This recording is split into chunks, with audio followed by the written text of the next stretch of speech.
You guys ready? In Yes. 3, 2, 1.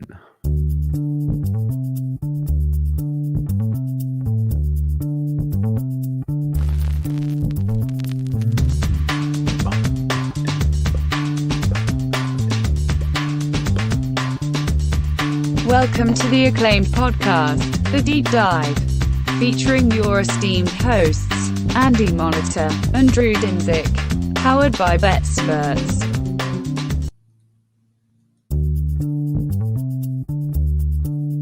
Shoot, sorry guys. I screwed it up. I was trying to turn off the title card. We gotta listen to it twice. Welcome to the acclaimed podcast, The Deep Dive, featuring your esteemed hosts, Andy Monitor and Drew Dinzik, So much powered for by keeping this one tight. BetSperts. I know, right? Welcome to the Deep Dive. March Madness is already getting to me, Andy. It's in the air. I was kind of freaking out a little bit. Getting Like, me, man. man, I was hoping to do more work on brackets and bracketology, props. There's so many props, and I just haven't had the time. I spent a lot of time on golf and other stuff, and then it's almost like when you wake up and you think it's Sunday and it's actually Saturday. Sure. Oh yeah. That's true. That's true. Having the extra day is kind of big this year, especially for Yeah. what I'm trying to put together. So Has there's not so helped many me. props and Has shit. not helped me about preparing for the Calcutta though. I had to put a decent nugget of time into that today. Just figuring out percentages. Fuck. Just trying to figure that out. I'm in survivor pools this year. I'm in bracket pools this year. I'm in Calcuttas this year, 2 at least.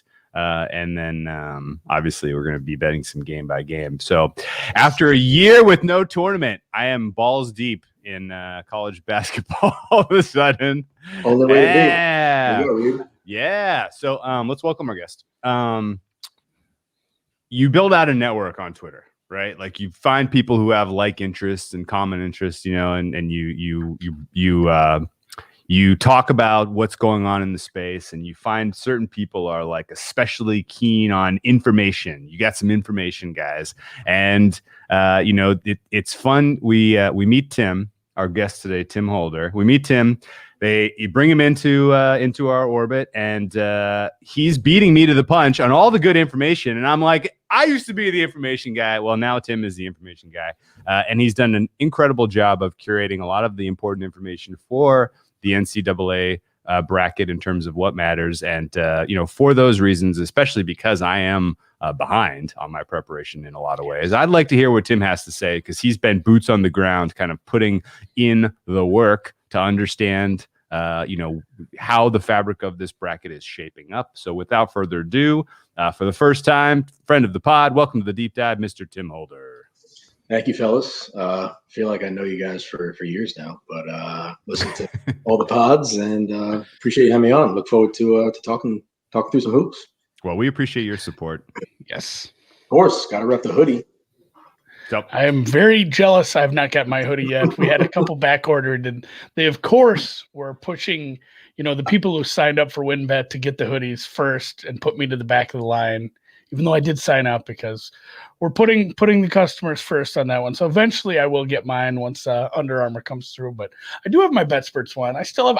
It's the same hoodie. It's just I really wanted the whale logo. So repping that nice. I love how our guy hand jobs for tortoises is just, he's all over the information for HJ. all over the moves for college, for March Madness. I thought I liked March Madness a lot, but HJ is all about it. Very cool. Anyway, there's a lot of content out there, a lot of good March Madness content out there, but we promise you we will provide you something you have not heard anywhere else, some new insight, some nugget that may be the winning nugget to winning your bracket pool, winning your survivor pool, whatever. But this is a fun one. I went and did a little chronicling. I was like, what was the first of all, the first sport I ever bet on at sportsbook.com back in the day was college basketball. So it has a soft spot in my heart. I bet on the Long Beach State to beat Pepperdine -3. It was a hot tip from an upperclassman at in when I was a sophomore, and they won, and the rest was history.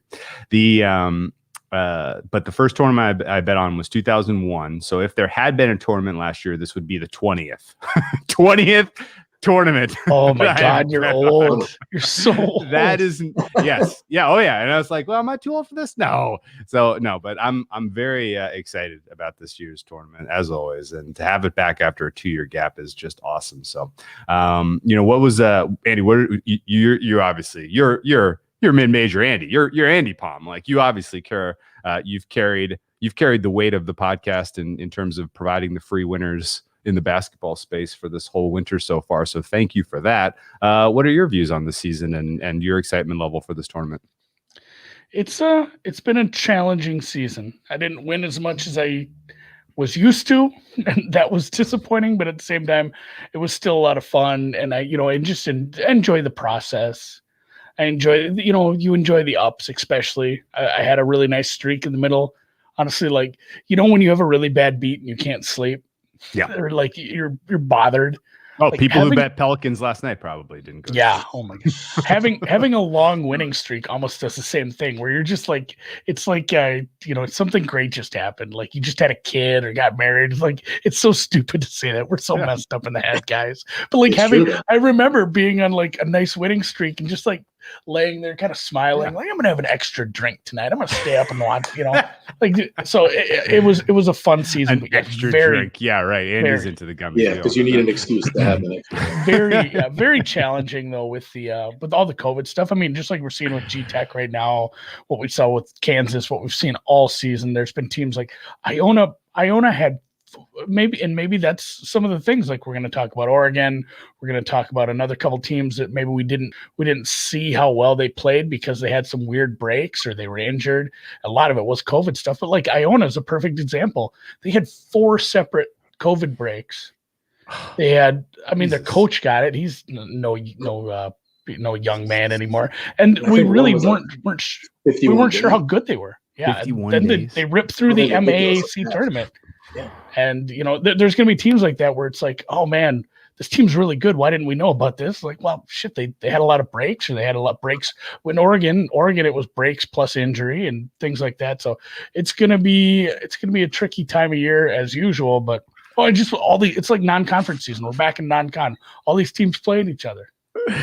Thank you, Cal, pointing out the hat. So, Tim, as I mentioned, get yourself an information guy who's as good as Tim. But what's your general feel for how this season has shaken out? Do we owe the NCAA credit for getting it done, or was this just a hot mess and at long last they're just going to have a tournament by hook or by crook here? I mean, I guess credit that they're doing it in a bubble, sorta. I mean, what's your temperature on the tournament? I guess so. I mean, I know everyone loves conference tournaments. I don't think they were necessarily the best idea leading up to a tournament, like not in a bubble. As you're kind of seeing right now, Kansas coming into some issues, Oklahoma now, the rumor with Georgia Tech now. So I think I think it could have been done better. All in all, like this tournament was happening this year, no matter what. They missed out last year. They're not missing out on this money again. It's not going to happen. So, and to Andy's point before, like it's been a tough year betting wise. I mean, it's not been a normal season. You don't know how much time these teams are actually practicing, what they're doing off the court. So it's been a unique season. I could see the bracket going haywire right off the bat, but who knows? Oh, interesting. So in the scape of things, you think this is more likely to be a chaos year than a shock year? Just kind of, if you had to pick one of those two. Yeah. If my gut, and I think I tweeted out during conference championship weekend, is like this year's wide open, just with Baylor going down to Oklahoma State. I know Baylor's defense hasn't been great, and I know we'll get to that. It just feels like a lot could happen. Georgia Tech winning the ACC. Granted, they only played one game. They won the important one. Yeah. So I just think there's just a lot of good teams out there. There was so many good games conference week. I know I'm so torn on that. I guess I want your opinion on this. I'm super torn on this because I've always been on record saying I like conference tournaments better than the big tournament. It's a better 2 weeks, honestly. But I kind of feel like they shouldn't have had them. Yeah, I think I think that we're lucky we didn't have more blowout from all the traveling. A lot of conferences were smart.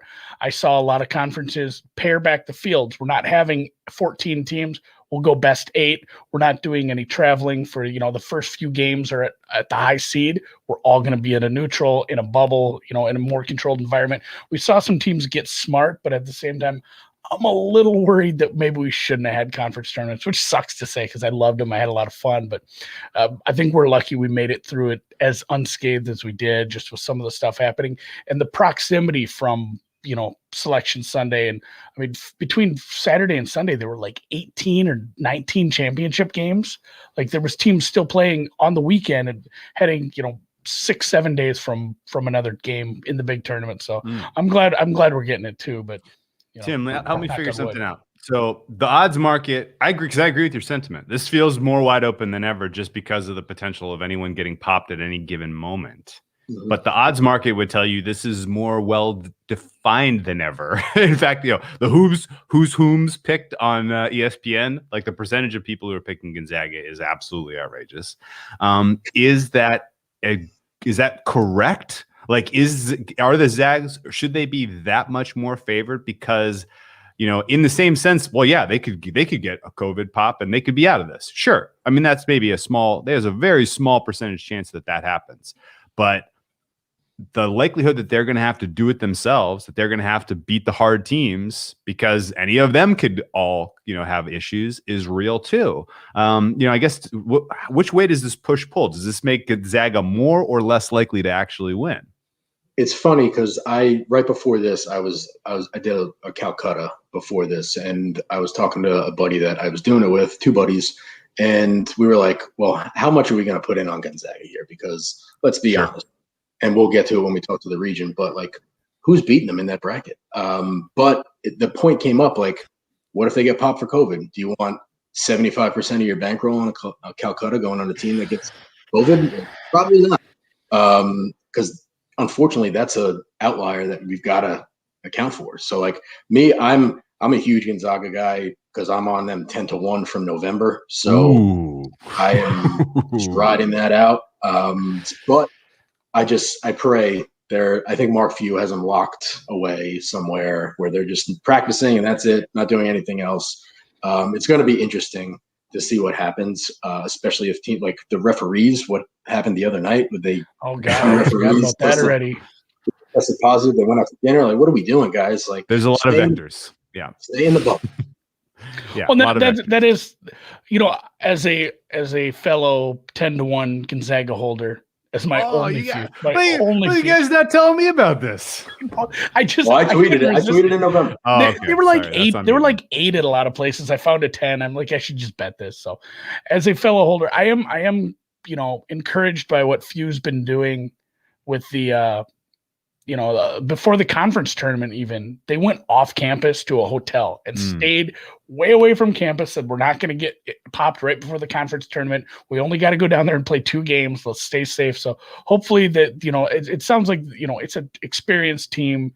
It sounds like they got their heads on straight. They're smart kids, smart coach, smart program. They're not going to screw up.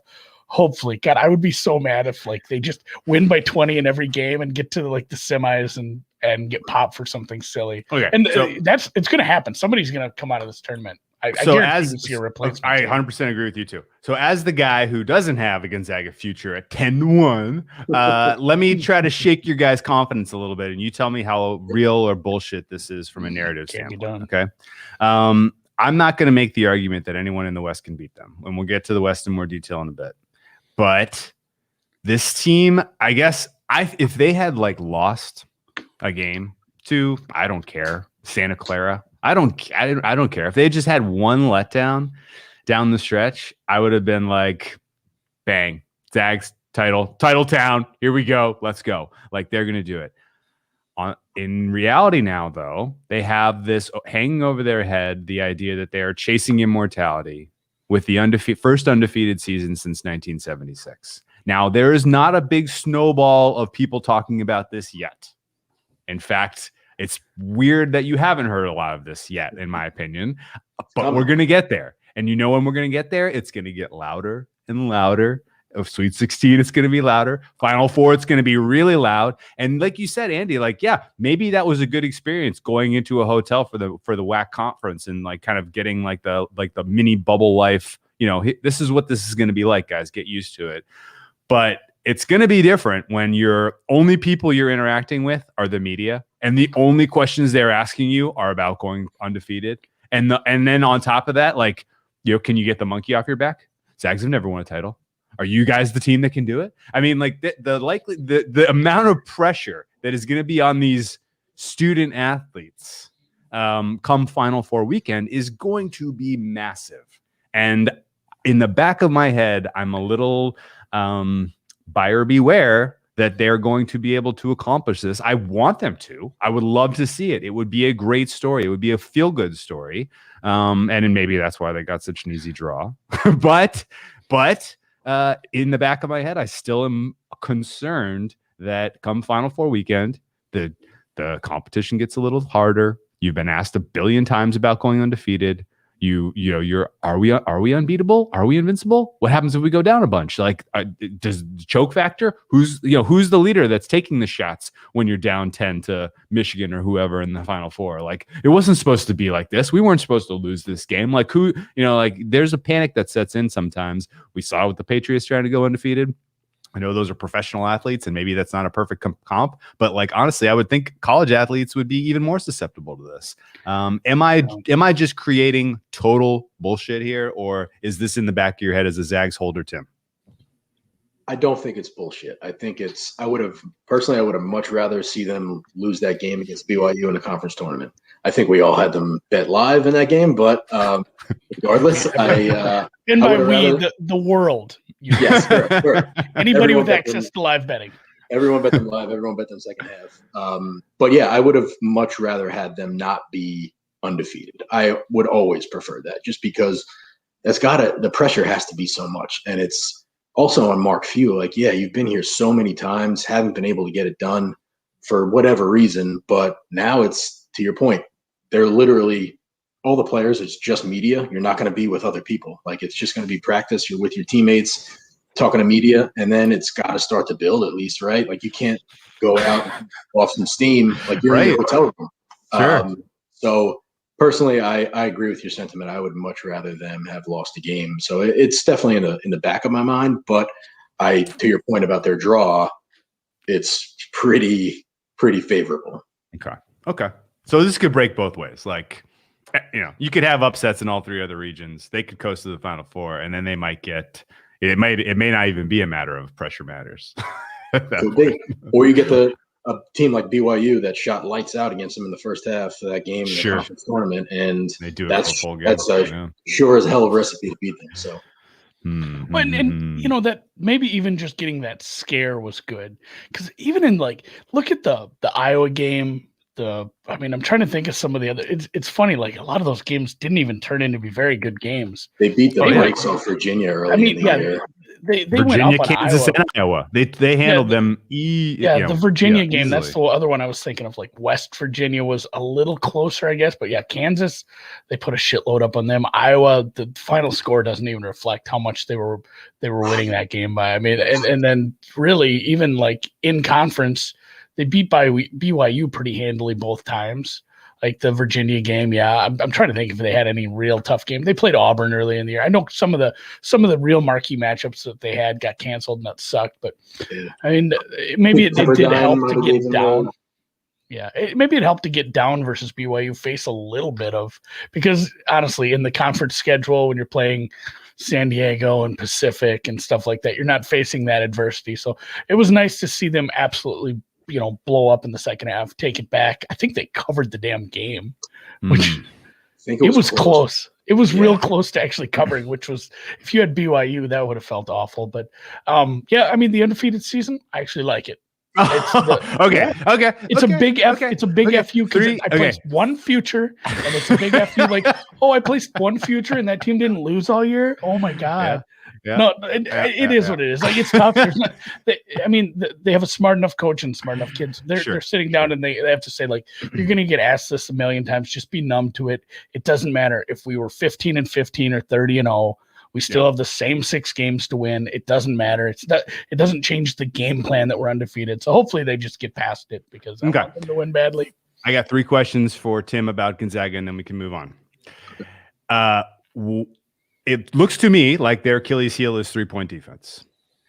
That's maybe the only metric that they are not kind of in the elite category of in terms of allowing, they're allowing opponents to hit a pretty high percentage of their 3-pointers, which is especially concerning considering they played in a pretty uncompetitive conference. Although maybe there was a conference that happened to have a lot of good shooting, whatever. Or maybe it didn't matter because they were up by a dozen, so they didn't really have to hustle and shoot people off the 3-point line. Sure. But whatever the case is, if you're looking for chinks in the armor, that's the only one that really stands out to me. And so in that regard, who is the matchup that you fear the most as a Zaga guy? Why is it Baylor? And what would the line be in the national title game if it's Baylor Gonzaga? Oh man. So Baylor, they shoot lights out from 3. I think they're number 1 in the country. Number 1 in the country. Yep. Obviously they need to figure out their defense. I know they had a COVID pause. I know they haven't been able to practice as much, but I feel like with more games coming, that defense might start to click.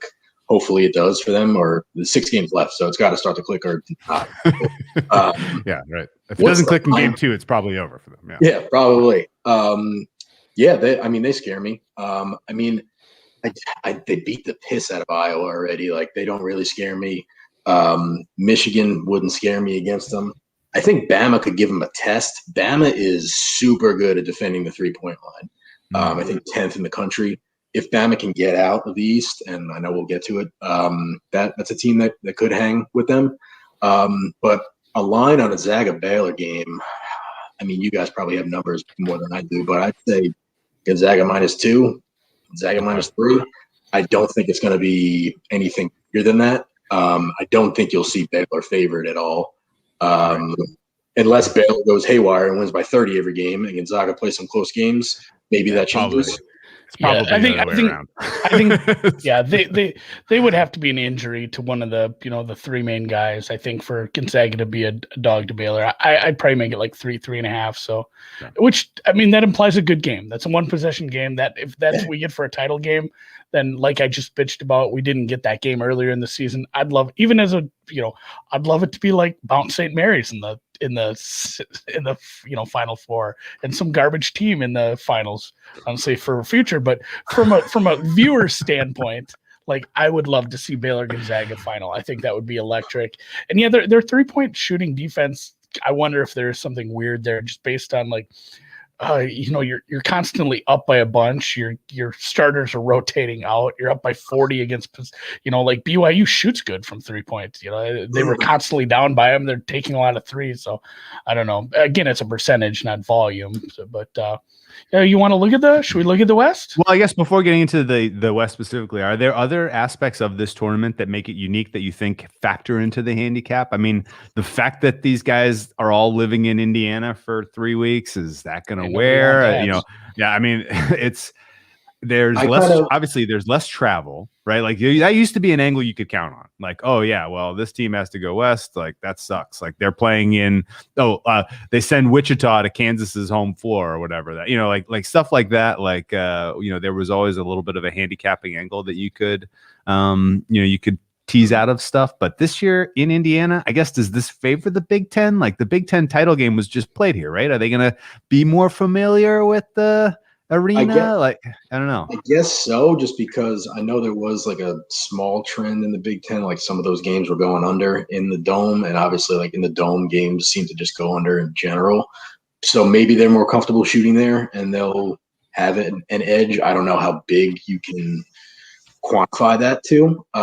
But yeah, to your point about like teams being X amount of miles from their region that they're going to, like, that was a huge thing that I would look at, where, to your point about Wichita being in Kansas, you're 100 miles from your campus. How many fans are you going to have? It's going to be 65, 35, 70, 30. There's none of that this year. So there's really no home court, nothing like that. I know there's probably going to be like more bigger school fans that are there that are willing to travel and go to stuff like this with boosters and whatnot. But I don't know if there's necessarily any sort of advantage. No.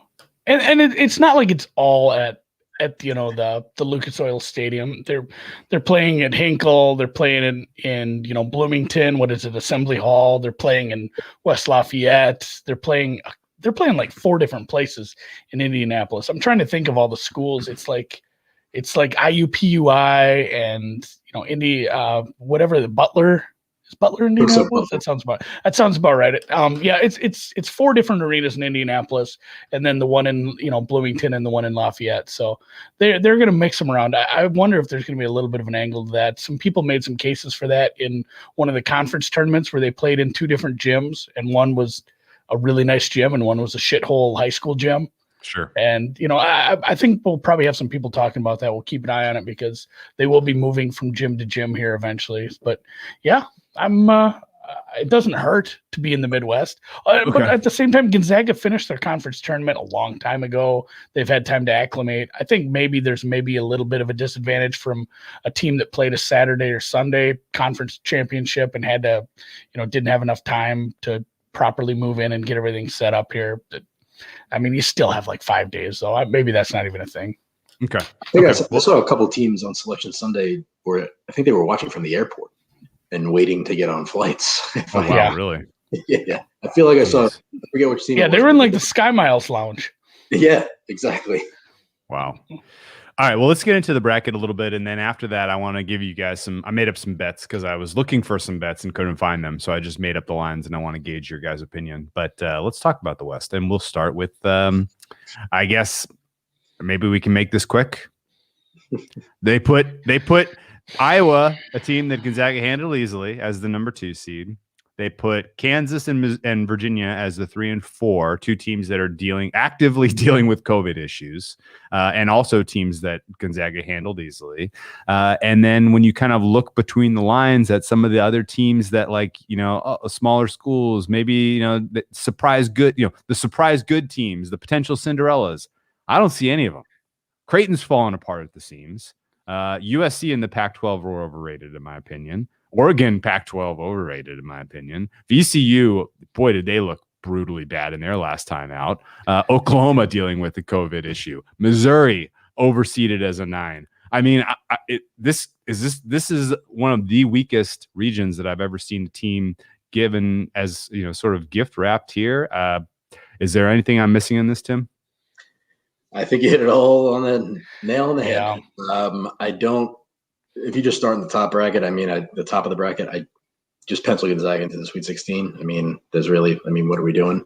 Who's challenging you there? Like you said, Creighton's falling apart. There's rumors that they just want to lose and go home and be done with the coach. I guess USCB is a little bit maybe valuable there. It feels like everyone is on Ohio to beat Virginia. So the entire world. I specifically I'm going to pick Virginia in a bunch of brackets just because it'll be a contrarian 4. The entire world that's been bet. The line has been bet to beat the piss and everybody's picking them. So, they're a fun team. They were 10 to 1 to win. They were 10 to 1 to win their conference.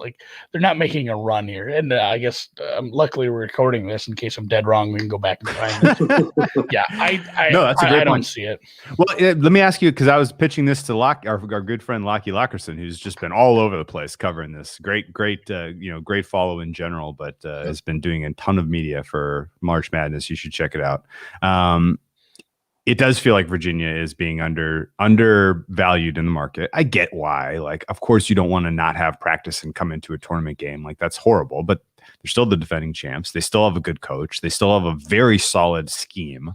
It's gonna make it tough for any of these other teams in their little mini section here. What are the chances we get a discount to back Virginia in the round of 64, a discount to back Virginia in the round of 32, and then everybody kind of gets on the bandwagon. Okay, this is the team that can really challenge Gonzaga in the Sweet 16. Then we turn heel. Hammer, drop the hammer. You get a short number on Zags, and Zags absolutely take care of business. There's really nothing that Virginia can do to keep up with with Gonzaga, as far as I can tell you. No, it's fun. Virginia's defense is always good. It's always been good. It's still good. It's not getting talked about, maybe because we're not having these 52 to 36 games. Their offense is watchable. Yeah, their offense, like that's a really good word for it, Tim. It's watchable. Like Yeah. they're a good team, and yeah, a lot is being made of. It's not good to not practice, but Ohio. I don't want to say Ohio's a one-trick pony, but they are. They're kind of they're a one-man show. Like Preston's really good. He's going to be one of the best. He's probably I wrote that he's probably going to be the highest scorer in that game. They might just. It's like the Patriots thing. Let that guy have what he wants. Don't let anybody else do anything. Get out of here. Win by 10. Like I have Virginia moving on there, but yeah, like Drew said, even if Iowa, the defense has come quite a bit from the first half of the season. They've come around. It's not a horrible defense anymore. They're a better team than when they played Gonzaga earlier in the season, but they're still not sniffing, an upset there. I don't think so. I'm penciling. I'm not just Sweet 16. I'm probably just penciling Gonzaga out of this region. Like they did kind of gift draft it. They gave him the Federer draw. Tim, help me a little bit with the bottom half here, because obviously, like I've had Iowa on red hot, red alert, fade alert for going on weeks now, because their defense hasn't like just kind of fallen apart lately. It's been bad all year, and they get a pass because they're in the Big Ten and they go up against some good teams. And so you adjust for strength of opponent. You end up kind of propping them up into the almost fine defenses, when in reality, I think they're bad. Am I overthinking it, trying to look for the out for Iowa? Like, none of these other teams in the bottom half are all that special anyway. Like, do they probably get to the Elite Eight and then just that's the end of the road for them? Or is there something else or is there a way to attack them in this little subsection of the bracket? I mean, I think Grand Canyon gives them a test right off the bat. I'm not saying this is going to be a 5-point game, last possession game, but I'd back Grand Canyon on the spread there. That being said, I think Iowa wins the game. I think Oregon can give them a test. Oregon is very good on the offensive end. You see what happens when they're healthy, when they have Duarte and all their guards. They have a big guy that I don't think Garza could really guard. He operates kind of on the 3-point line and can slash. So I think they can give Iowa a test. I wouldn't be shocked if they lose. And then you pivot up to the Kansas, Eastern Washington.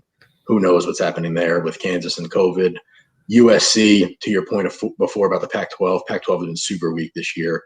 I've bet on USC a few times and been just disappointed. USC also is poor from the free throw line when it comes down to close game. I think they're 326 in the country at shooting free throws. So what?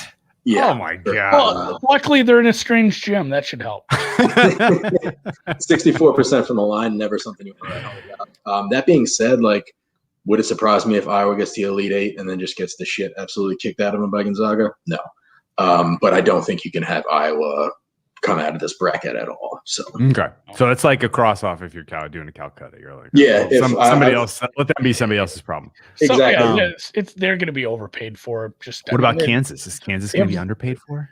Should we be bidding Kansas? You would think so. They just went for more money than I would pay in my Calcutta, and I'm not necessarily getting it. I get it. Like the USC, Wichita State, Drake, like that. They'll probably win 2 games. They could, but then I don't think they can keep up with Iowa or even Oregon in the Sweet 16 match. So, I put it Oregon over Iowa. Like, and it was just based on if a 2 seed goes down in the first weekend, that's the spot. Yep. Like Grand that's Canyon the only spot. They're no. I mean, Oregon's a top 20 offense. Like they can go shot for like Tim said. Then they have somebody who can compete with Luka. They have another, they can go, bang for bang with him in the paint, and it's a good enough offense to run with Iowa, especially if their defense doesn't show up here in Indianapolis. So, Iowa is not somebody I'd like to have in any sort of contest or bracket or Calcutta. And I'll put my hand up. I'm the biggest Oregon stan out there. I think the last 3 weeks, I think I might have bet Oregon every game. I love the Ducks. They're not my favorite team, but I am sometimes a little bit biased, but I don't think so here. I think they really do have a shot to get past Iowa. Okay. All right. That's good to know. Good. That actually, you kind of you brought me back to earth, because I was kind of like, don't overthink it. Just put Iowa in the Elite Eight, even though you've been waiting to finally, to bury them all season. But yeah, no, that sounds fair. Okay. Let's cruise on down to the East, which is, by my estimation, throw a dart. Pick 7 teams and throw a dart. I mean, honestly, the distance between Michigan, Colorado, Florida State, BYU, Texas, UConn, and Alabama, it's small. Like any of those matchups could materialize in the Elite Eight, and the line ought to be like under 3, right? Like there's not a huge distance here between 1 and 7, and I almost want to say, fill out your bracket, try to make up ground here by taking sort of the contrarian matchups, right? Like you'll get chalk in round 1 here. I don't actually see an upset out of any of these teams other than 9/8, maybe, which is to say everyone will get through to round 2. And at that point, all bets are off. Like it sounded like, Tim, like you're a little hot on Bama. Is the distance, is this actually like a 2-tier, like Michigan and Bama are both excellent and then the rest are good? Or is it kind of everyone in 1 tier like I'm describing? I think it's closer to that 2 tiers. I do really like UConn, but I hate that they're drawing Bama in the second round potentially. So I think Bama is really clicking. Their defense is really good. Like I said before, they can really line. UConn, they played very well once they got Book Knight back and had all their pieces back together because they struggled there for a while. Book Knight can lead them. I just really wish they were playing somebody else other than Bama, or else I'd be all over UConn to come out of this region. Yeah, I wish they ended up on a 6 line. That sucks for them. I know a lot of smart people are on them on the early line. What's UConn's line right now? Has that been bet out at all? I think it's up to 3. I know it was 2. I think it was 2 on Sunday, maybe 2.5. I know I saw a lot of people on them 2.5, and I mean that's kind of the look. Like they get past Maryland, they probably cover, and it's a really tough draw. Bama's really good, and truthfully, even if you want to say there's 2 tiers, if you want to talk about the spread from 1 through 8, it did get a little tighter because Livers missing for Michigan does not help them, but at the same time, like Colorado. It's just been great lately. Georgetown is in this bracket. Georgetown's hot as a pistol right now. Florida State looks amazing. BYU just put up a first half from hell on Gonzaga. Texas, everybody loves Texas, and actually they're playing as well as anybody in the Pac-12. So, okay, I will. Or the Pac-12, the Big 12. The Big 12. I wanted to make a point on Texas. Something that I've followed for a while now, and I've put this together like. Info-wise, it's been pretty good. There's a thing called the NFW list. So what does NFW stand for? It means no freaking way. Like they're not getting to the Final Four, not getting to the Elite Eight. Most of these teams, fatal flaw. Yeah. Okay. Yeah. Most of these teams lose in the first or second round. Unfortunately, Texas is on that list this year. So qualification. So how it typically goes is it's only for seeds 1 through 9, and your offensive, according to Ken Palm, your offensive adjusted efficiency is less than 115, and your defensive efficiency, the raw number, is above 92. 2 years ago, there were 13 teams that fit this criteria, 1 through 9. Not one of them made it out of the second round. Wow. Holy shit. I can't believe it could be that simple. I guess, I don't know. Do you put, just in general, Tim, do you put more or less stock into sort of a systematic approach this year, just because this regular season, is that a normal valuable data set to go off of, or is it skewed because the schedules were bizarre? The opponents were were completely, just not a normal season. I mean, I guess, do we put a little less weight on sort of what would be kind of a categorization sort of system this year? Oh yeah, probably. It's probably not like in years past. Like I'm 100% betting the money line against the other way each time. This year, maybe not, because like you said, it could be, but it's been extremely profitable. It's been like, I think the last 18 years, it's like 85%. So if Texas fails, it's BYU probably. It's not Abilene Christian. Right? Yeah, I don't think it's Abilene Christian, but like BYU, I know there's some good people out there that like them out to get to the Sweet 16. I think you can get a good price on them to get to the Sweet 16 right now. I wouldn't be surprised.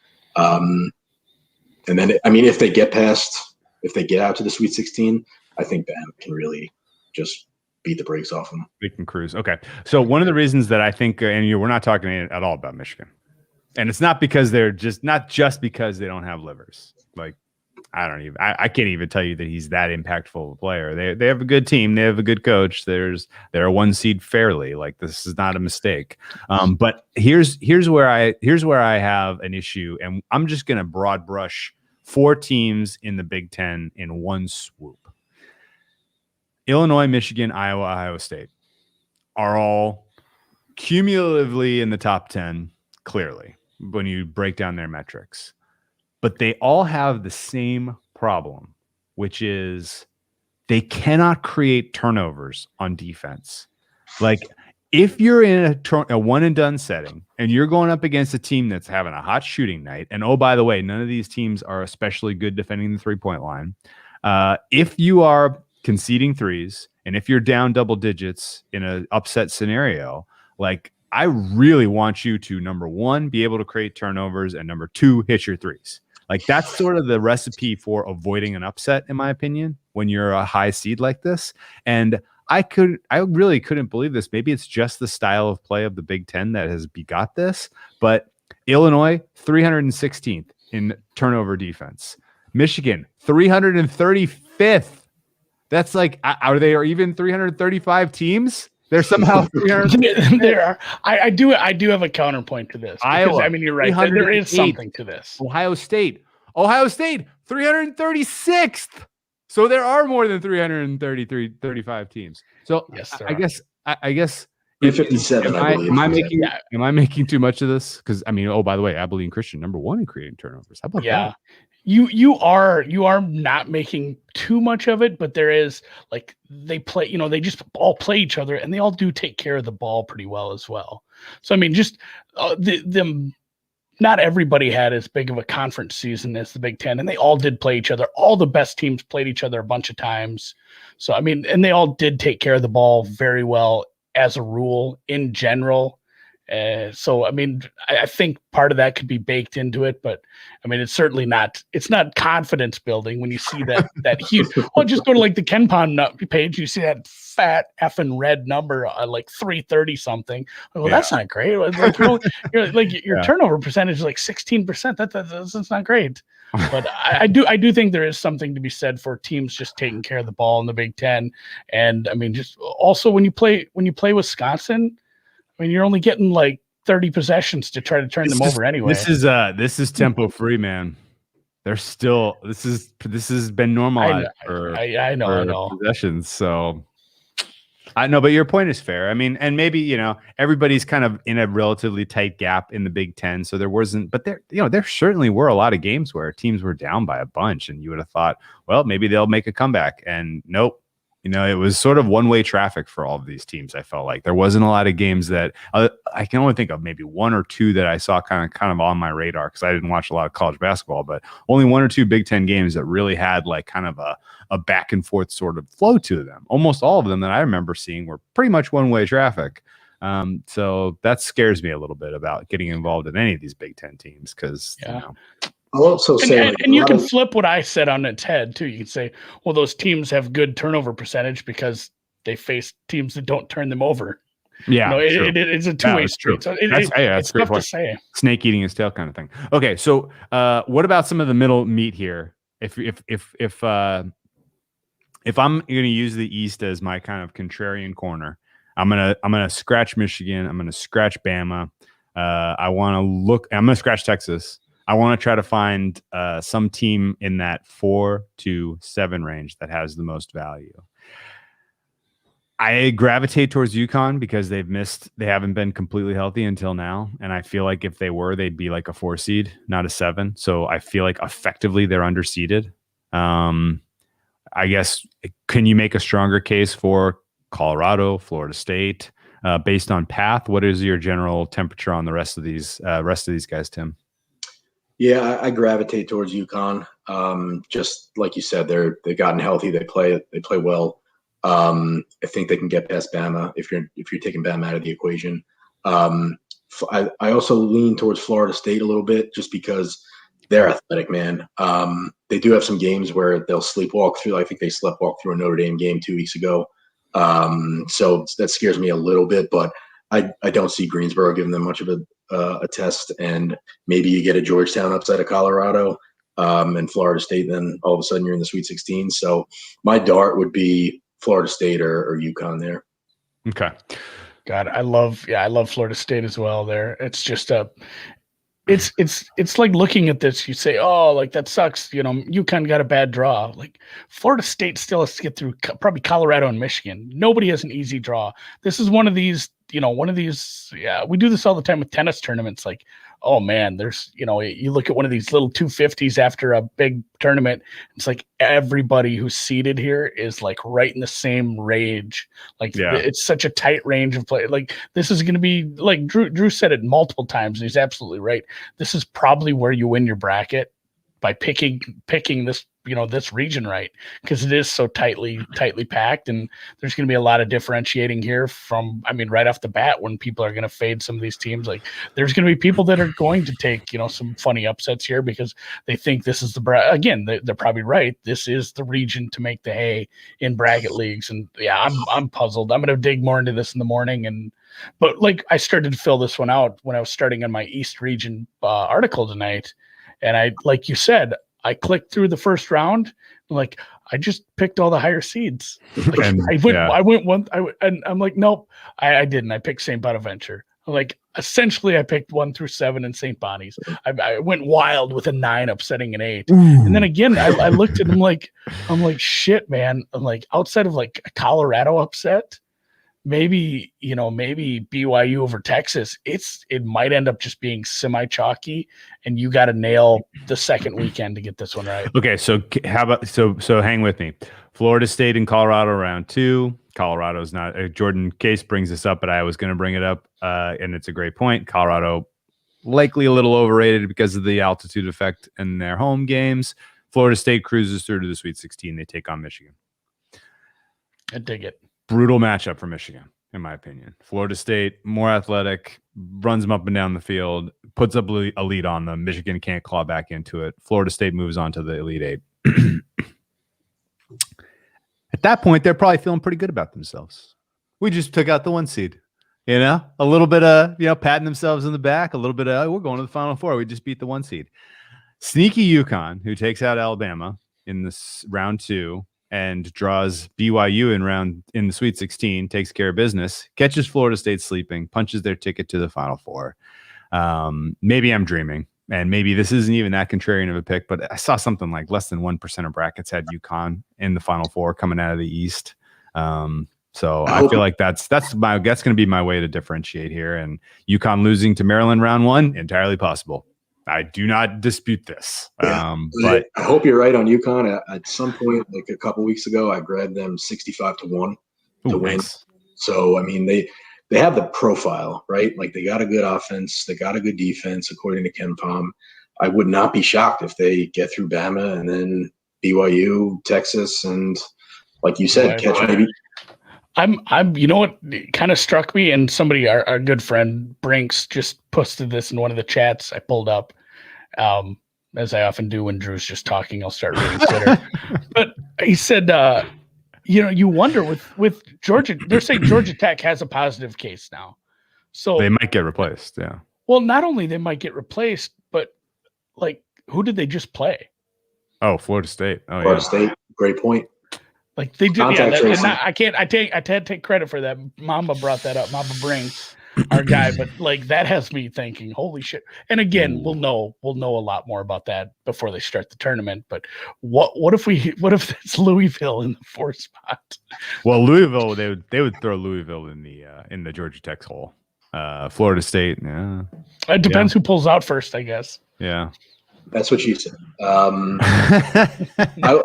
really wish LSU's defense wasn't such trash, because you could see what they did. You see what they did against Bama. Like they were toe to toe. Like I could see them giving Michigan a test if they play at their tempo, they play at what they want to do, and can play a little bit of defense. I could see them getting to the Sweet 16. Okay. It's not crazy, man. Not crazy, man. Okay, let's move on. That was I think that was as much service as we can do to the East, considering it's tough. It's a tough, and you know, we didn't even talk about play-in games, by the way. App State over Norfolk, Drake over Wichita. Okay. Yep. What about MSU UCLA? Oh, that's a good one. Like, that's actually the one actually worth talking about. I have no idea what's going to happen in that Texas Southern Mount St. Mary's game. They're both trash teams. Yeah. But Michigan State UCLA is like kind of a fun little play-in game.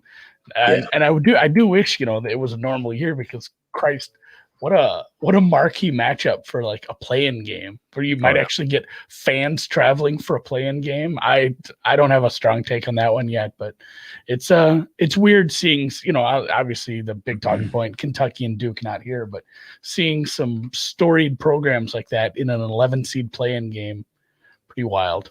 Yep. Okay, the South, Baylor.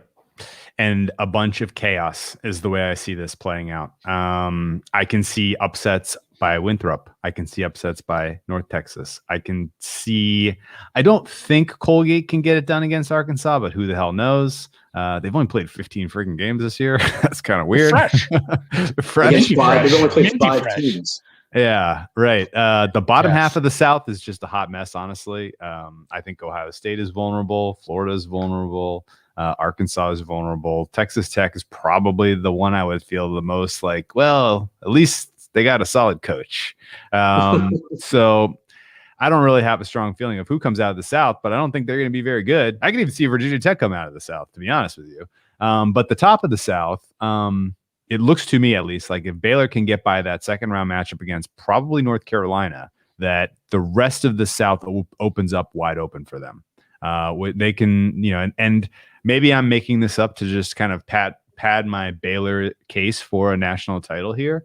But if they can kind of get some warm-up games against the likes of a Hartford, a North Texas, a Virginia Tech, or a Texas Tech, I feel like they can kind of rediscover the form that was like on equal footing to Gonzaga come like January 30th. Right, January 31st. Like you go back and you look at their metrics at that time, they had the 5th best defense in the country. Now, since then, in February and March, they have the 156th best defense in the country. And you can point to a lot of things, but it's not like they don't know how to play defense. And you know, once they kind of get their legs back under them, once they kind of redefine what matters most for this run, I think they're a scary out. And I do think the committee did them a decent favor here, giving them a South region where you know the upsets are likely to ensue. Is there a different spirit or a different take on the South in your opinion, Andy?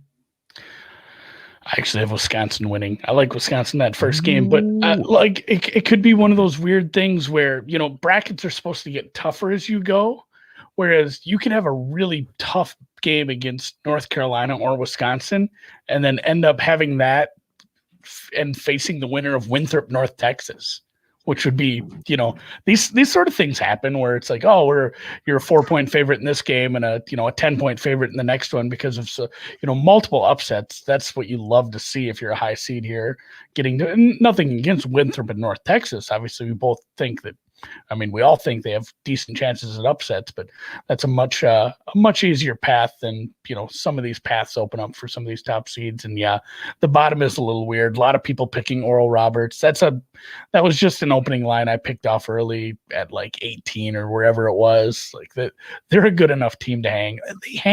They hanged and banged with Okie State early in the season, so they're a team I like. I don't think we're seeing the upset there, but yeah, Ohio State doesn't have a very good draw here.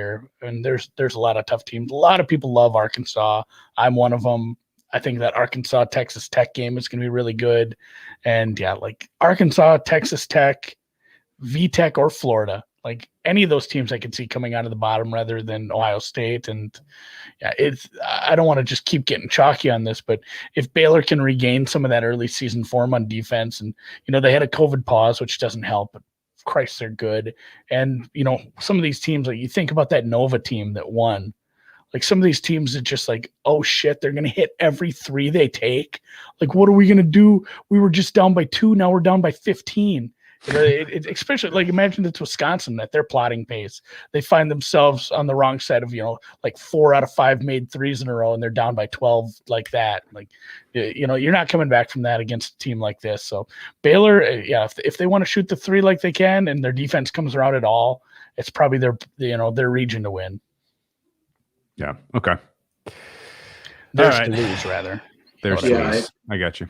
Purdue is a little bit interesting if they don't get upset by North Texas, just because they have the profile to kind of go far a little bit, right? They had 23rd in offense and defense efficiency. If Villanova gets upset, I mean, Purdue against Winthrop, I'm not scared of Winthrop there. So could Purdue give Baylor a test? Probably not, but it's just a matter of if they can score with Baylor. But I agree with Andy. Like they start to catch their defense starts to catch on. I don't really see Baylor getting much of a test in that top bracket. On the bottom, I'm similar. I like Arkansas. I do think Utah State gives Texas Tech a battle. Utah State's defense is really, really good. Strong rebounding team too. I think 16th in the country on offensive boards. Their rebound margin is pretty solid as well. Sorry, my dog is just lapping up some water right now. He likes the dogs in the South. South, I dig it. They're barking. Dig it. Yeah, at least the dog isn't barking. Yeah, that's a plus. They do also have Keita, big 7-foot guy for your Utah State. He averages 15 and 10. He could be a matchup problem. So wouldn't be surprised to see Utah State get past Texas Tech right off the bat. I hate Florida, Virginia Tech. I wish Ohio State had a tougher draw because they're a red flag team for me. Their defense is not good. They sit right around like 80th in defensive efficiency. So I ultimately think it's Baylor coming out. It's tough to grab more chalk, but here we are. And I'm with you on Purdue. They're kind of like Iowa Light. And by Iowa Light, I mean Iowa Light, because they're probably, the post game and what they can do inside. But they, it's a team and a coach that might be, this could be like, Illinois is a 1 seed. We're going to get to them. They haven't been to the tournament in like 7 years. Yeah. Like a team that and Purdue obviously is a 4 seed. It's not going to be the same kind of thing, but a team like that just pops and all of a sudden Purdue is a national title power again. Purdue is like a 1 or 2 seed next year. We can see that. I like them. Maybe not this year. Okay. North Texas beats them. North Texas is the Cinderella this year, guys. They're going to the Sweet 16. That's your double-digit Sweet 16 team. I don't know who else really is in the conversation. Utah State isn't a crazy shot. I mean, I tend to lean, a team like Texas Tech, who made a Final Four in recent memory, who has a coach that I think is worth respecting. I think the Big 12 is a hair underrated relative to the market, a little bit, not a lot. I don't know. The top of it certainly is. Yeah. Okay. I guess real quick, I want to answer the question. Why the OSU hate? I don't really know that I have a strong reason for doubting them. I mean, the fact that they ran and went shot for shot with Illinois in the Big Ten title game was pretty impressive, actually. Again, they kind of fit the same potential upset.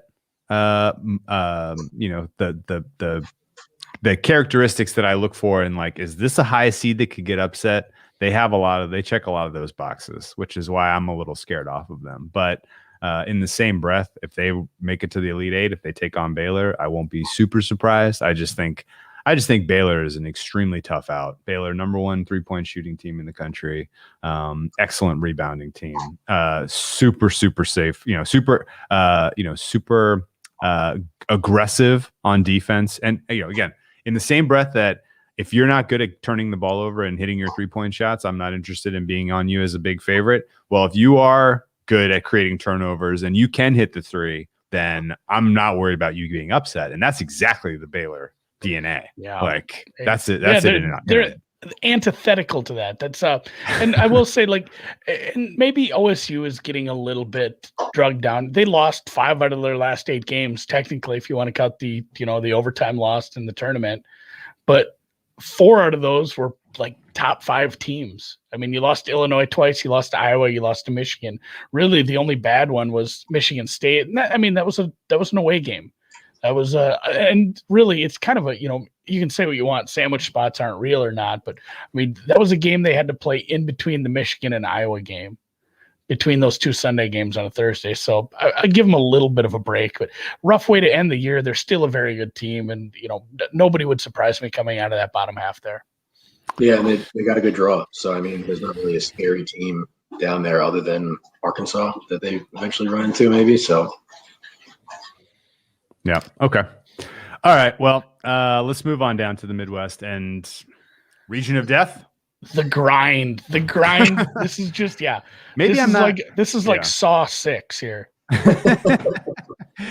So Midwest looks like the region of death. Not only do you have the hottest team in the country in Illinois, I guess hottest team in the country not named Gonzaga in Illinois. Hottest team in the country not named Oregon State. Not named. Oregon State is in here. Oregon State is in here, man. But no, literally, like all of the secret good teams ended up in here. Loyola Chicago is secretly good. They ended up in here. Liberty is secretly good. They ended up in here. San Diego State, secretly good. They ended up in here. This is, and Houston. My numbers on Houston are like, they might be the second best team in the country, which is, I mean, it's tough to swallow considering how weak their conference is, but they took care of business in the American. They took care of their business. It was impressive. I don't know. Am I making too much of this? Should we think more simply like Illinois, they are the class of this field. They just played in all of these arenas. They just cut down the Big Ten nets. Like, they're going to have a little bit of home fan support, probably regionally. Like, I want to be contrarian and go against Illinois here. Again, a lot of the same reasons. They don't create turnovers. They allow way too high a percentage of 3-point shots against. They actually turn the ball over quite a lot as well, which is surprising. And they haven't been fully healthy, really. Like, they have a bunch of guys dealing with nagging injuries, not like COVID stuff, but injury stuff, which is spooky. So I'm keen. I'm inclined here to take on Illinois in the Midwest just because of a bunch of these narrative-y things. I guess, should they be in the same conversation with Baylor and Gonzaga as title favorites? And is this as simple as Illinois is the class of this region and they will move on to the Final Four, if you had to say, Tim? I lean towards yes. I would say they're a little bit step below Gonzaga and Baylor. I don't think they're in that conversation per se, but I do see them coming out of this region. Houston, I know their profile is great. They dominated teams, but like, I know Rutgers has been reeling. If they get past Clemson, I think they've got a great opportunity to make Houston have some problems. Their losses, they point to one common denominator, and it's a bad night from 3. Rutgers, they do defend the 3 well, only allow 32% from 3. So I think that could be an interesting Sweet 16 matchup.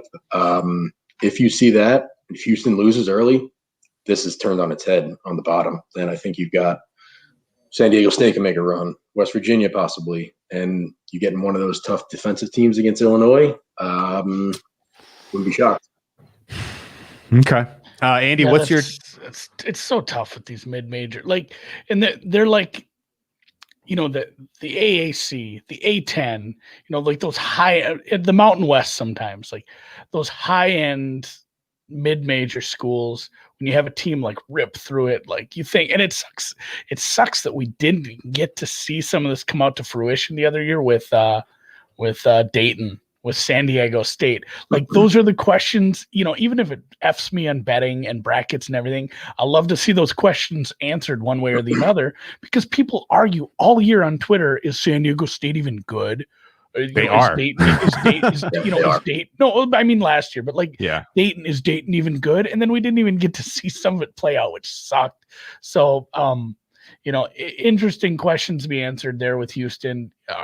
We've seen this in the past, and it goes one of two ways. Like, oh shit, like, yeah, they just didn't play anybody, and they beat up on a bad conference, and they get run out of the gym by Rutgers or West Virginia, maybe San Diego State themselves, or the metrics are real.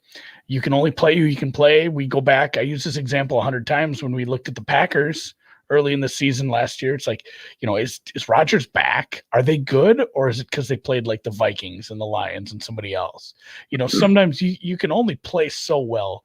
And it doesn't, you're not going to beat teams by 100 points just because they're in a smaller conference and you're clearly an elite team that's up there with the big boys and the big dance and the big conferences. So tough to tell here. I'd lean towards yes. I'd like Houston to advance out of the bottom half at least.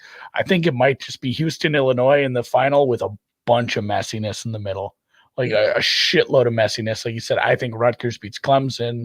I think the San Diego State-Syracuse game is going to be closer than we think if Syracuse doesn't have COVID, now that I'm freaked out about everybody in the ACC now. The Liberty can hang with Oklahoma State. Like I said, that Oral Robert game, we've seen Oklahoma State play down to a mid-major team before. Oregon State has obviously 12 seeds are always trendy and they win all the time anyway, but Oregon State is hot as shit right now. Loyola Chicago, tragically underseeded, sucks for them. Like that really sucks because they're a team that should be in the second weekend.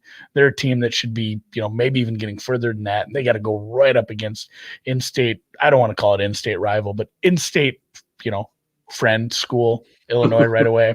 So and then like if people want to get excited about Georgia Tech, I mean that got dampened in a hurry. But that's maybe the only question that we can answer right now. Like, Georgia Tech's in a bad way, and I don't think Morehead State's doing much of anything. I think they're probably overseeded as a 14. I'm participating in a Calcutta right now, and we're going through the Midwest. And I got eyes for San Diego State. I'm gonna bid them up. I'm gonna take them at any price here. Their statistical profile just looks so damn good to me. And I think Syracuse is a fraud. I think West Virginia's got a little fraud in them. Houston is a tough matchup, but I like the idea of catching a team like Houston if I'm San Diego State and punching my ticket to the Elite Eight. And I like them against Illinois kind of. I don't know that I really buy that they'll be the Final Four team, but I don't know. I have eyes for the Aztecs. Is there any support among the group that San Diego State can make a little bit of run here? Yeah, I think they're underseeded as well. Yeah, seems like it, right? I grabbed them in my Calcutta before this. So nice. I Okay, agree good. with you. I have them as the 10th best team in the country, and really no weaknesses. If you want to point to a weakness, their 3-point defense isn't quite as good as I would have hoped, especially considering how weak their conference play is generally. And I mean, their schedule in general wasn't tough. Like you can look, UCLA that's a good win. It wasn't in November. No, it was not a good win. That team was a mess for the first week and a half of the season. Like we're like, oh shit, are they really bad? They should fire their coach in week 1. So I mean, their non-conference schedule really was St. Mary's, and that's it. I mean, they didn't really play a lot of tough teams. They played a D2 team and a couple whack teams outside of the UCLA game. So the major knock for me would be the same as Houston. Like, are they that good? They haven't really played anybody, haven't been tested yet. But all the metrics pan out. And I still do think they're underseeded. I had them as a 5. So, and 5 bordering on a 4. Like I think I had them as the number 2-5. Okay. I thought Oklahoma State should have been here instead of them, and West Virginia should have been flip-flopped, in my opinion. Ooh, okay. What is for if I'm predominantly I care about the NBA. What do I think of Cade Cunningham? I mean, I think he's been great. I think he can carry them. I think he's a guy that he's the great NCAA story, right? Like Cade Cunningham brings Oklahoma State to the Elite Eight, Final Four, whatever, puts them on his. I think he could be a great NBA player. I'm sure you're more into the mock draft world than I am on the NBA side. But I mean, I gotta imagine he's top 3, right? Yeah. I pulled up a mock draft a month ago. I feel like you're right, but NBA mock drafts are not something I'm looking at. I'm looking at one right now. They have him number 1. Okay. So yeah, top 3. Yeah, him, Mobley from USC, and our guy Jalen Suggs. and then some G League. How does that work? G League? Like, are they not pros yet? I thought G League was like the minors. We're not going to dive. Not the time or place, Andy. Okay. So, No. either way, yeah, he's the real deal. Holyfield. He should be a good pro. All right, Andy. Have you decided on your Final Four, or are you going to wait till tomorrow? I'm still right. I got to write these articles. Like, I'm still deciding who's making it into the I just 16. stole San Diego State for $30. Let's go. Unbelievable. Zaga. All right, Final Four for me. I'll do it quick. Zaga. Oh boy. Then I go to the tough one right away. I might have to roll back over to that side of the bracket. So Gonzaga, F it. I'm putting Florida State. I'm doing it. Florida, I gotta go something funny. Gonzaga, Florida State, fuck it, Baylor, and then God knows what. You know what? SDSU. Let's get the wild one. Let's get the Aztecs running through a weird region. Yeah, Illinois falls to Loyola.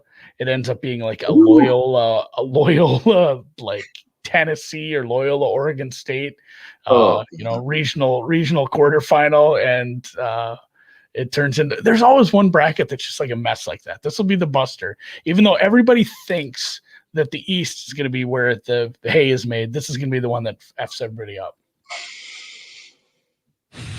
Yeah. Yep. I changed my mind. That game, it's not a game anymore. Cuse is dead. This ain't the carrier. You know what? I think that's what sinks into my head. Like, Cuse is really tough to play at home. Sure. That's true. Yeah. Have you been there? Have you been to the Dome? It's not an enjoyable experience for an away team. Okay. Well, let's talk about some of the fun props. Oh, yeah, actually, sorry, Tim. Who's your Final Four? I'm going to go Gonzaga. Okay. Alabama. Okay. I'm going to take a shot. I hate this. Is very scary, but Arkansas. Ooh, okay.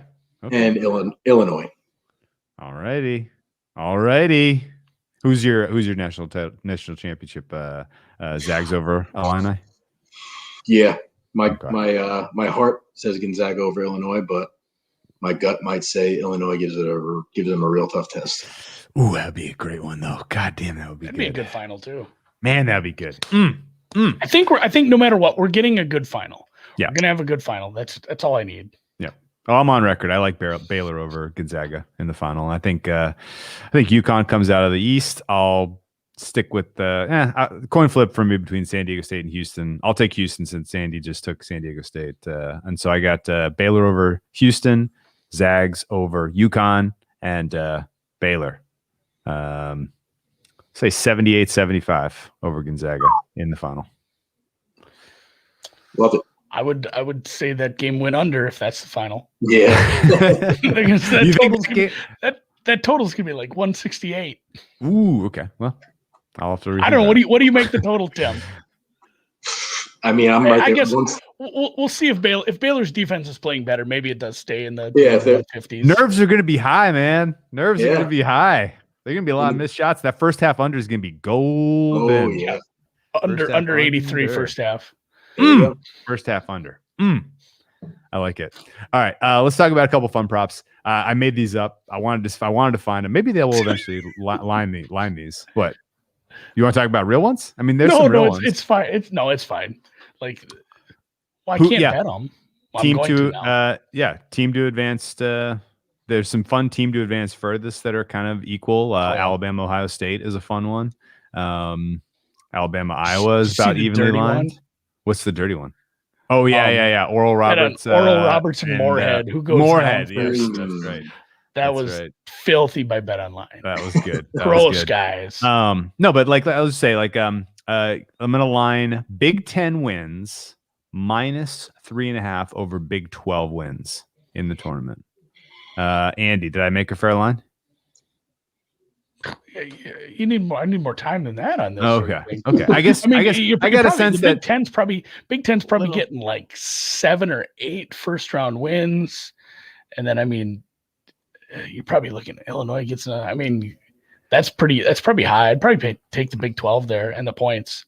I'd take the dog there just because I think you're going to end up with Baylor running to the final. You're going to end up maybe Texas does make a little run even if they're on the bad list. And then, God, a couple of these other teams. You went big. It was Big 10, Big 12, right?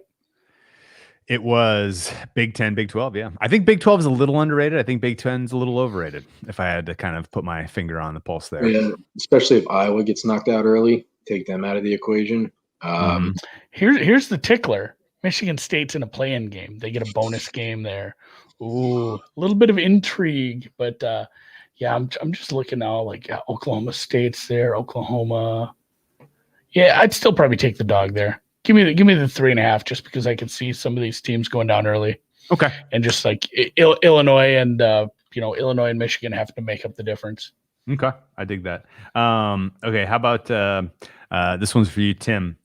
Over under seeds. Some of the seeds for the Final Four. Over under. I'm gonna put it at 10.5. That's high. Let's see. I'm gonna go under. Okay. Okay. And so even by after the all this hook. talk about how it's going to be a crazy tournament, now all of a sudden we're talking shots. I guess when it comes down to it, talk through it. It's okay. I'll take the under there. Okay. That'll be tight, man. 1 5-6 seed gets there, and all of a sudden No, that's shot. then it is shot. So like, San even Diego like State gets Florida, there, then even like over. Florida State running. If you end up with a 4 and a 2, it gets tricky in a hurry. I like that. That's actually a prop that I've seen available. I don't know if you're right on the number. That's pretty But tight that's a line. prop. Yeah, but that's a prop I've seen in the past. Like it's you're probably pretty close. If I see props here from the rest of the week, I'll probably post some up. And then my WinBet guy, who has been, which he's just been Twitter DMing me prices like when they pop up right away. Those regional prices. We're already over an hour here. We won't get into it tonight, but maybe I'll have to put some of those in my blogs going forward here, because there's some regional prices that I think worth attacking. If you really believe in a team, it might be better to take a regional price than, to win it all. It's fucking hard to win 6 games. Yeah. Honestly, I've cashed one once, but taking a future at this point in the game is tough too. Those numbers are pretty good. They're pretty good at setting them. And truthfully, the one I cashed was Virginia 2 years ago. I don't even know if I deserve that. Like they got so the end of every game they played was so wild. Yeah. And Same here. Drew, I would take a look at San Diego State to win the Midwest. I think that's pretty juicy. Okay. Okay. Cool. yeah, I let's like get it. some of those. Let's get some regional props. Andy, what about you? Over under number of number 1 seeds in the Final Four. If I give you I'd 2. give that like a flat 2. Yeah, Flat 2. Say. Yeah, 1.5. If you want over 1.5, you got to lay -183. If you want under 2.5, you got to lay at -444. So wow. If you give me a flat 2, I'd probably just bet the over. I think I'm free rolling with the top 2. Yeah. And then, hoping for Illinois, because I do think Baylor and Gonzaga have pretty damn good shots to just run through their brackets. So I think that probably ends up a push. And, if you give me a 2.5, what was the under on 2.5? It was super juicy, right? Under 2.5 is -444. That's probably about right. Yeah. Over 2.5 plus 338 is base. I mean, that's a pretty. That's not crazy. It's not. If you got chalk Gonzaga and Baylor, then you're hoping on Illinois. But I mean, if Michigan, is it possible that Michigan gets Livers back at all? Yes. I didn't fully look into that, I guess. I think it's possible. Losing to Mount St. Mary's. It won't matter. Yeah, that was the joke with Oklahoma. Like Oklahoma, their players out for the first 2 games. Like, well, technically he's only out for the first game. That's good. All right. Well, that might be worth a look. The over 2.5, big fat price. I like a big fat price like that. I do too. I kind of like that. First, too. just some fun pizza bets. Yeah. There's a lot of fun ones out there all of a sudden, but not the ones I was looking for. I love the matchup different conferences. Where are you hunting? Right now I'm on Bookmaker. Okay. I'll have to take a look at props in the morning. Yeah. Team to have more wins in the tournament. Houston and Ohio State. So Ohio State is what, minus 130? Plus 103. What? I would have thought they'd fly. Houston is -127. I had that flip-flopped. The temperature on Ohio State. Maybe it's because cool. I wanted a good dog price on Houston. Maybe that subliminally. Oh yeah, they're ahead of you on this one, man. Unbettable. Anything you guys love in round one? Yes. Loyola a couple days ago. I laid the points on San Diego State on the Open. That was a fun one. I took the points with Grand Canyon. I took the points with North Texas. I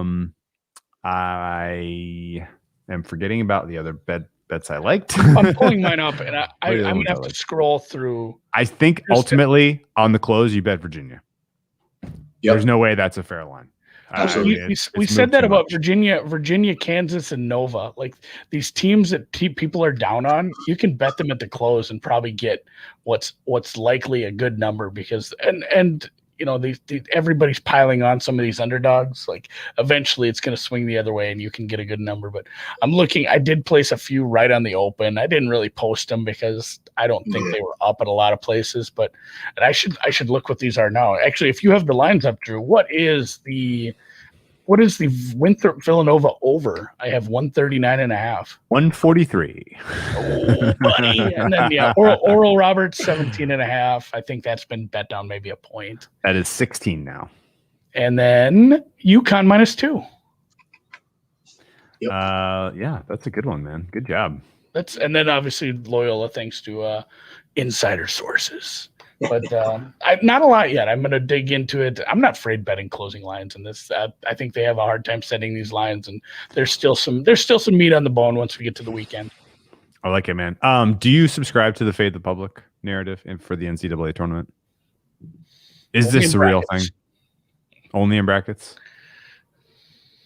Damn, somebody just bid $50 on Oregon, and I got San Diego State for 30. Man, I don't know. I don't know if I believe it in anything because I never will believe that I'm actually getting accurate numbers. If you could get a good composite and true, like actually, you know who probably has these numbers is these people out in Jersey who are have the back ends to Costa Rica and actually have the true numbers right away on some of these offshores or if they're getting paperhead numbers too.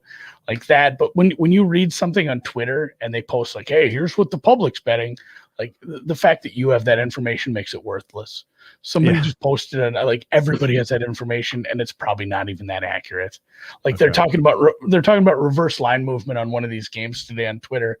It's like, well, FanDuel's taking this much money on, this action and it's moving the other way. It's because FanDuel doesn't move on action. FanDuel moves based on a line service and the money's coming in somewhere else.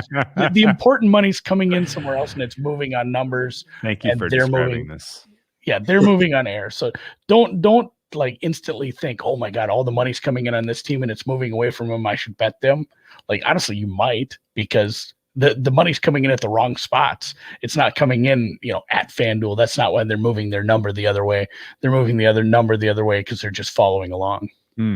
So take it easy with some of that stuff. Don't get here's a fun little snapshot of this Calcutta. So just to gauge the temperature on some of these teams, Iowa went for $1 more than Oregon.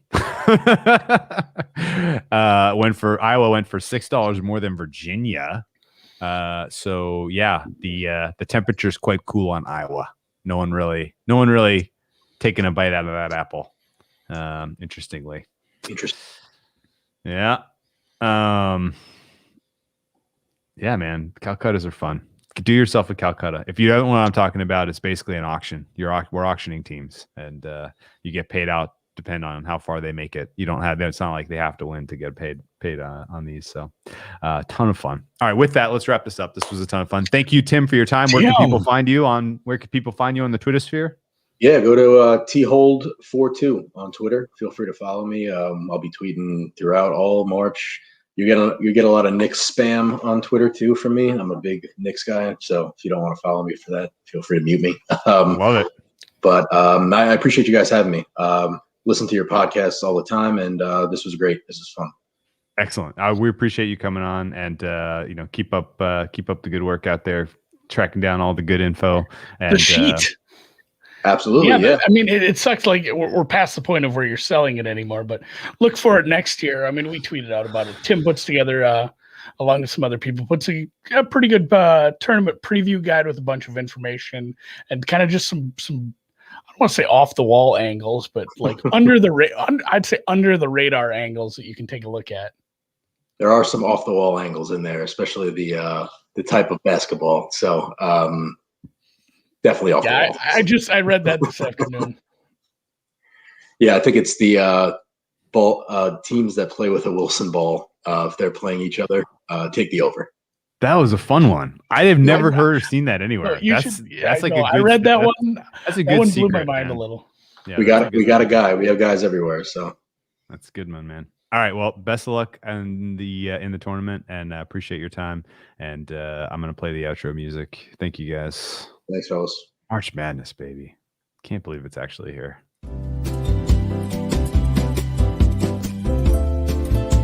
Tim, sometimes we like to unmute and talk over the closing music because, that's fun. Good show. That was great. What a great betting event. I got sniped on Kansas. Kansas went for $51. I feel like I let that one slip through my fingers. Now I hope they all have COVID. I hope they all do. Wow. On record.